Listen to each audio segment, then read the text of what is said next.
that period. Bangladesh has struggled with polarized politics ever since its creation, and the media there mirror societal divisions. News outlets are on opposite sides of the debate over the war tribunal. The editor of one major newspaper is holed up in his office, refusing to come out for fear of being attacked by demonstrators or arrested by the police.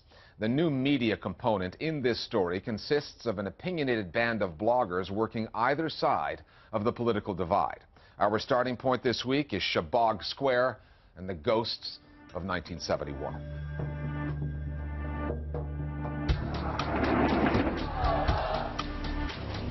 Bangladesh has a very charged history, starting with a genocide. There's been a fair amount of media repression.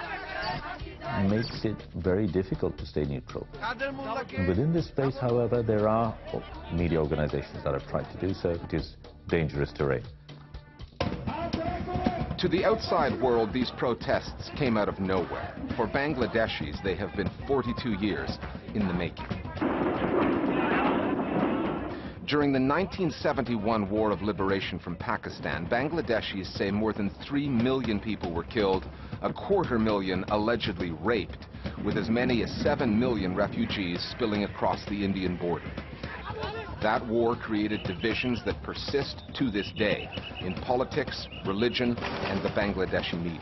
There is a divide that runs across the entire society, and everybody is affected by that divide. For example, on the one hand, you've got the division between the Awami League and the Bangladesh Nationalist Party, and they will be fighting each other with equal force on very big issues and very small issues. Then you've got the divide between the secular identity of the country and an assertive minority of traditionalists who are fighting for the supremacy of religious values in the country.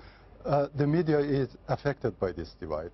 Well, the media in Bangladesh was not always very polarized and not always very partisan. There was always a niche market for Islamist papers and a niche market for left-wing papers. But this thing started to change in the 90s. With the restoration of democracy, the whole country got too polarized. And the media community also reflected that split. And the journalist community split into two. And as the numbers of newspapers grew, numbers of private televisions grew, they also reflected that view. And so that today, the media is very much polarized, very much supporting one faction or the other. The principal divide in Bangladesh lies between the Awami League, the governing party which is secular, and the Nationalist Party which is more conservative and adheres to Islamic principles. The Awami League won power in 2008 after promising to prosecute those accused of war crimes in 1971, when many Bangladeshis collaborated with Pakistani forces fighting against independence. One of them was Abdul Qadir Mullah, a senior member of the Jamaat-e-Islami party, which is allied with the conservative Nationalist Party. He was convicted of rape and the deaths of 344 people. On February 4th, when the War Crimes Tribunal sentenced him to life rather than death, the mass demonstrations began. Most of these newspapers and journalists, they were actually surprised to see that such a huge movement has been waiting to unfold under their nose without them noticing it. So that is really something that they are still trying to come to grips with. And until they find how to really handle that, we are not going to get any thorough, analytical approach to what is happening. I think at the moment everybody is trying to either distance themselves from this movement or try to connect themselves to it. So, I mean, that level of, kind of nuanced, neutral journalism, analytical kind of, questioning is still yet to come. For me, what's interesting isn't so much what Bangladeshi media has or has not done. I think they've done a massive job. International media has escaped it altogether. This amazing movement that's taken place in Bangladesh has hardly been reported at all. One newspaper that has become part of this story is Amar, a conservative paper aligned with the Nationalist Party and against the Awami League government. It always had a partisan bent, but became more ideologically driven in 2008, when Mahmudur Rahman, a political operative, was given the editor's job. The paper has been critical of the War Crimes Tribunal and the Shahbag Square movement. Rahman is the editor who refuses to leave his office, he says, because he fears being arrested or attacked. The paper has become much less of a newspaper and more of a campaigning organ against the Awami League.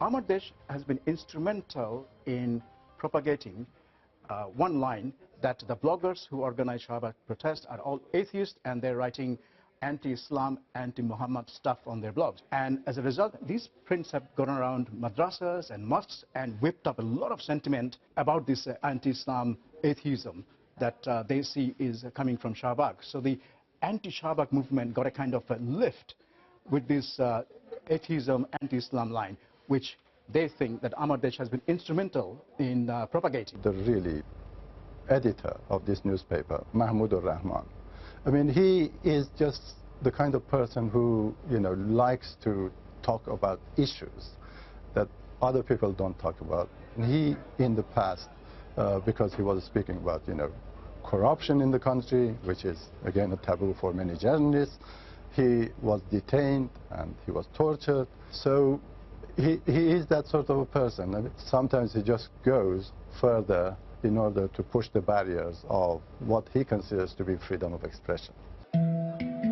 According to the government, journalists like Mahmoud Rahman are going too far. The country's information minister said many of the owners and journalists of these dailies were instigators of genocide committed during the Liberation War in 1971. And he said the government is considering taking legal action.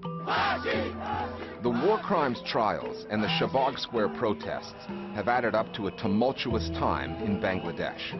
This is a country just 4 years removed from a caretaker, military-backed government. The kinds of debates being conducted in the media today, however extreme some of the positions may be, are welcomed by those who remember the way things used to be.